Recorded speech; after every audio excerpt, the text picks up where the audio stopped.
There is no divinely ordained ethical or moral system. Human beings make their own history, although they do not make it exactly as they please. The root of virtue and ethics is the desire, as Spinoza argued, to continue in existence. 5. The faculty of reason, rationality in all of its senses, not merely the ordinary instrumental or calculating one of institutionalized science, is the distinguishing human mark, the spark that makes us human. 6. On the basis of reason based in knowledge, including knowledge of history and the social and cultural, as well as of science, human beings must decide what is ethical or moral and what is not. And this is a social decision, although any individual must at times, of course, struggle to find and to do the right thing, as the world shows us constantly. 7. Such decisions involve considerations of basic needs, of human suffering, the common good, of personal goods, of meanings, freedoms, and rights, including not denying the rights of others. Such decisions involve active concern for human equality, human liberation, and human happiness, that of all others as well as our own, all others as well as our own, and for the health of the ecosystem in which we live and on which we and all human beings absolutely depend. I'd like to end by quoting from a philosopher named Yirmiyahu Yovel, who wrote a wise book on the heretical Dutch philosopher Benedict de Spinoza and his continuing influence in our time. In recognizing finitude, Yovel writes, and finite rationality as the foremost human mark, we assume both its potential and limitations, its promise and burden, as specifically ours. We accept finite rationality as the overall context from which nothing can lift or save us, but within which human life can give structure and meaning to itself, always prone to transcendent illusion and self-deception, and constantly in need of restraining mementos. The search for lucidity and disillusionment may never attain a final goal or provide more than partial emancipation, yet it will always accept the immanent world, the world in which we are, with its finitude and inherent uncertainties, as the overall domain of being and value, neither hell nor paradise, but man's metaphysical homeland, woman's metaphysical homeland as well. A creative, even joyful vale of tears, where suffering and perseverance, finitude and autonomy inform one another. In a strong sense, then, yes, Christianity puts a premium on faith, not reason. In a weak sense, however, it allows reason. Faith assumed, all sorts of reasonable arguments can be made, but the articles of faith must be first assumed, assented to, not arrived at through the human faculty of reason. And this is, in the first instance, a fundamentally and irretrievably irrational position. Thank you.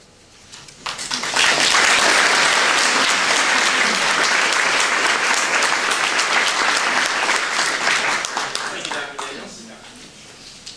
At this time, we'll now invite both the speakers to come have a seat at the table. We'll begin the second section of our debate tonight, which is the cross-examination. At this point, the debaters will have a chance to question each other on their positions and have a chance to respond. So if one of you has a question ready to go, you can go ahead and begin.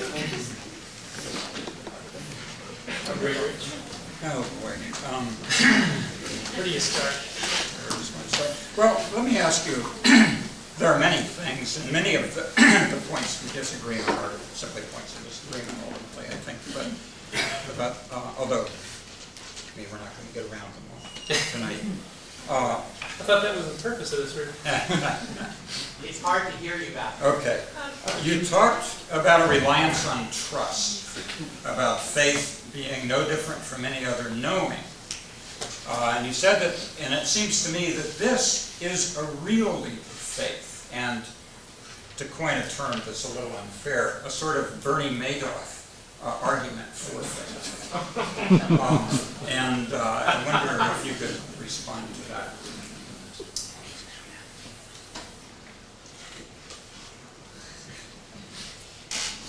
I guess I have to answer that with a question, Rich. What can you know for sure? What do you know for sure? All that we know is based on trust in something. And I pointed that out. We have to trust. Well, remember, and consider where does knowledge come from? What's the source of knowledge? Knowledge comes from our memory, comes from our senses, our experiences, it comes from authority. There's so much to know. We can't experience all these things ourselves. We can't rely on our own sense experience. We can't rely on our own reason, really, to feel a certainty, to feel a confidence in anything we know. We have to trust. We have to trust in something.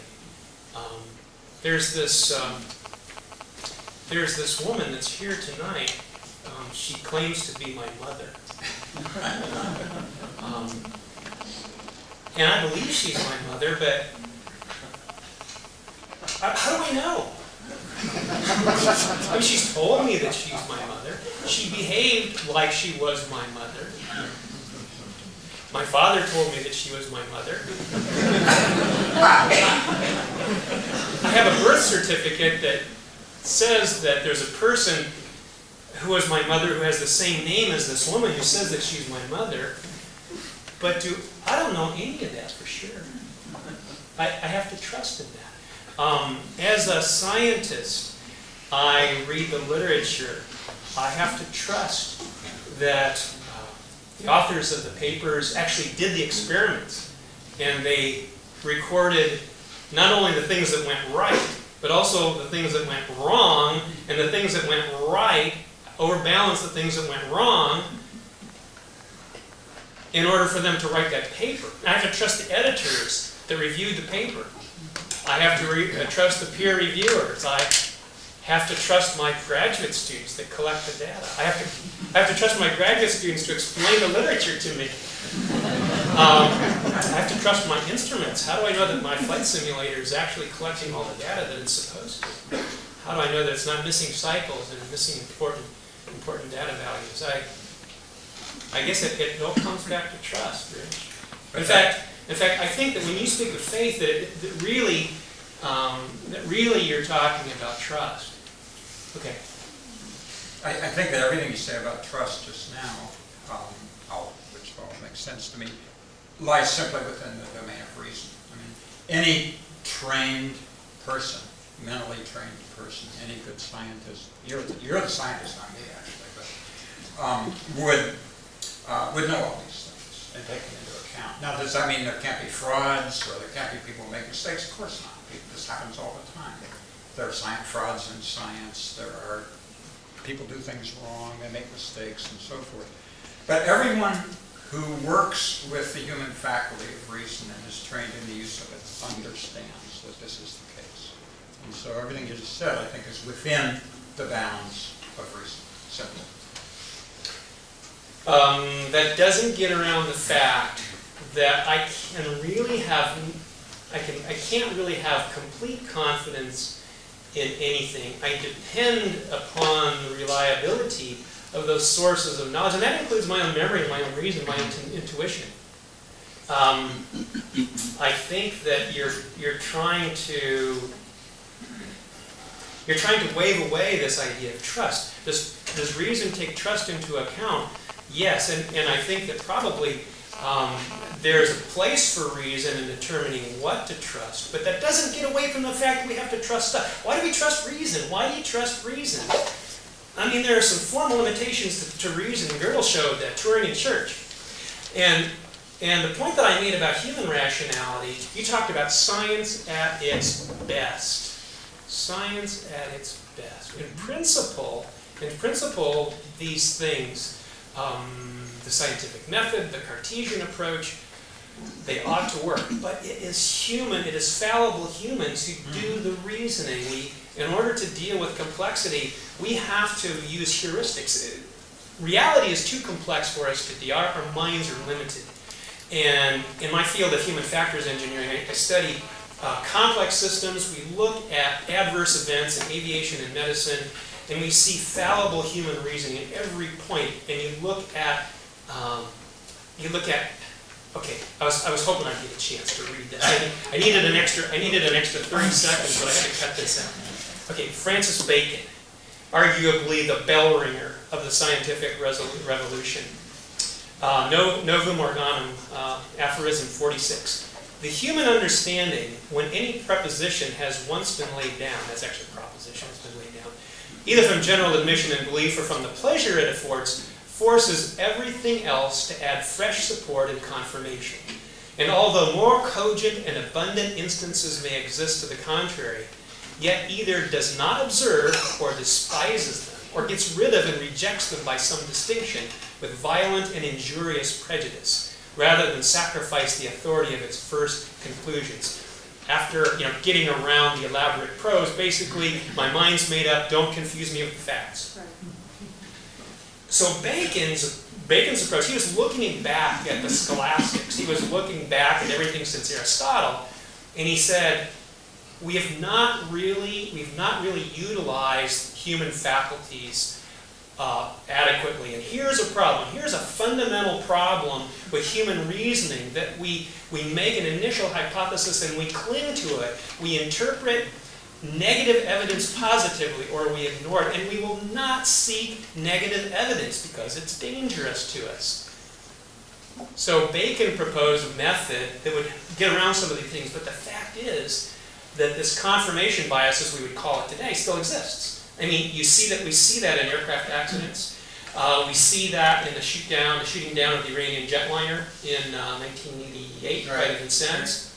You can even impose that upon the Bush administration and the Blair administration's decision to go to war against Iraq. You can regard that as malice, and you can regard that as mean-spiritedness, but you can also ascribe it to a certain extent to this confirmation bias that Bacon was talking about. Okay, so I'm sorry, that was too long. Can we give Dr. Daniels a chance to? Sorry, human reason is fallible, Rich. Okay. Well, I've read a lot of the history of philosophy, and I put myself through the hard work of reading sentence by sentence extremely difficult and demanding arguments like Immanuel Kant's Critique of Pure Reason, refusing to leave one sentence before I understood it and its relation